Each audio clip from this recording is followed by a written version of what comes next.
The ground shaking. Well, that's not an earthquake, my dear students. That is an Ankheg, a bug the size of a horse, ready to pull something tasty down into its tunnels. Farmers lose cattle. Adventurers lose party members. I lost a shoe once. It's a long story. Anyway, now let's talk about how you can make your players fear the dirt itself. Professor Quest, creature, feature, monsters big, monsters small. We bring them down, we list them all. Ankhegs are ambush predators. Big bugs, lots of legs, strong mandibles, and they spit acid.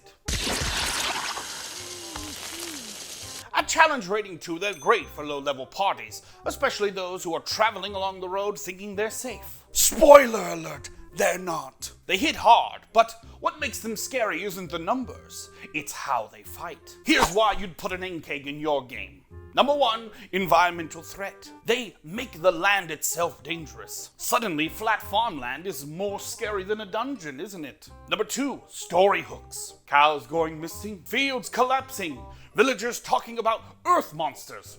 Instant side quest. And number 3, the monster's personality. They're not evil masterminds, they're hungry bugs. That means they're predictable in a way that feels natural and terrifying.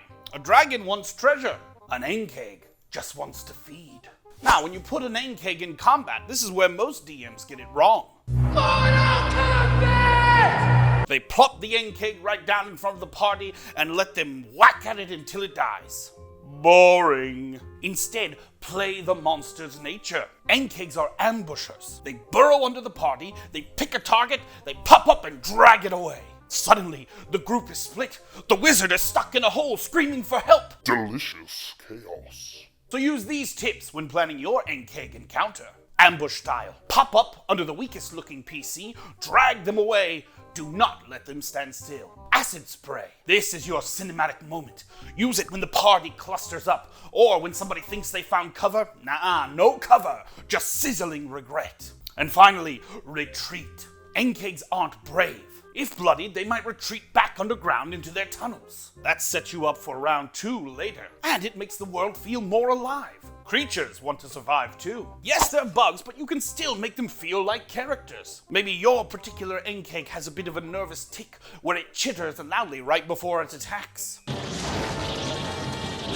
Maybe your Ankheg is nervous, and so it burrows close to the surface, giving off its body heat as a clue for the adventurers on where it's tunneling. Maybe their acid spray has a bit of an early delivery whenever they get excited. Charming, really. Players won't forget these little details. It will turn your monster from a stat block into a memory. Remember, Ankhegs aren't just random encounters, they change the world around them. So add details to your world building. Maybe the farmers start building stone floors to their barns. Or maybe your adventuring party can stumble upon some abandoned tunnels filled with bones and melted treasure from some caravan. A druid circle could even worship them as earth cleansers. See what happened here? We went from a random monster fight to a whole adventure hook. So Ankhegs, they burrow, they grab, they spit acid. Run them like terrifying bugs, not boring brutes. Use their nature, use the environment, and use their hunger to drive the story.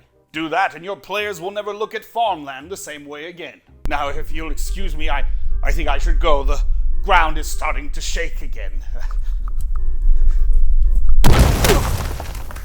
Thanks for watching, and remember, from us here at the RPG Academy, if you're having fun, you're doing it right.